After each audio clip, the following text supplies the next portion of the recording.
Madagascar Information. Ho ampiantaina ireo renrehetra mandritry ny fanatanterahana ny tsenabe ny fianambidy na le la grande braderie de Madagascar spécial fête des mères ho an'ity andiany ity. Izany dia ho tanterahana ny faha-efatra amby roapolo ny volana May ka hatramin'ny faha-valo amby roapolo ny volana May ho avy izao etsy amin'ny lapan'ny kolontsaina sy ny fanatanjahantena etsy Mahamasina. Fiantsenana milamina no tanjony mikarakara avy eo anivon'ny Madavision, koa izy araka izany toerana ahafahany ankizy miala voly, ny fianambidy 5,100 izay efa mahazatra ampiantsena, ny fanamafisana ny fandriam-pahalemana ary ny tsy maintsy ametahana ireo vidin'entana rehetra araka ny fandaminana. Marina fa maro ireo entana ho hita ao, ankoatra ireo kojakoja ilain'ireny mpianakaviana amin'ny fiainana andavanandro noho ny amin'ny mahafetin'ireny.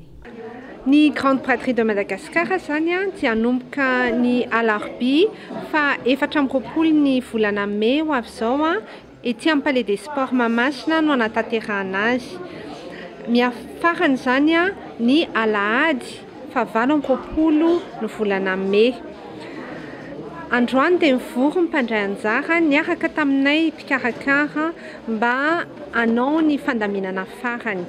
Afaka mametoky izahay fa isy ny fianambidy 500 isan-jatony amin'ny entana rehetrarehetra izay ho hitanareo mandritry ny 5 androna varotra io. Ankoatra ny tsena dia misy ny toerana azo isakafoanana ary misy koa ny toerana ahafahan'ny ankizy miala voly. Ny fandriam-pahalemana dia tena hoezahana ho amafisina tokoa mba ahafahan'ny mpanjifa miantsena am-pilaminana. Mandritry ny 5 andro zany ny Grande Braderie de Madagascar ny faha-4 amby roapolo ny volana May ka hatramin'ny faha-9 amby roapolo ny volana May ho avy izao ety amin'ny Palais des Sports Mahamasina. Madagascar Information vous remercie pour votre visite.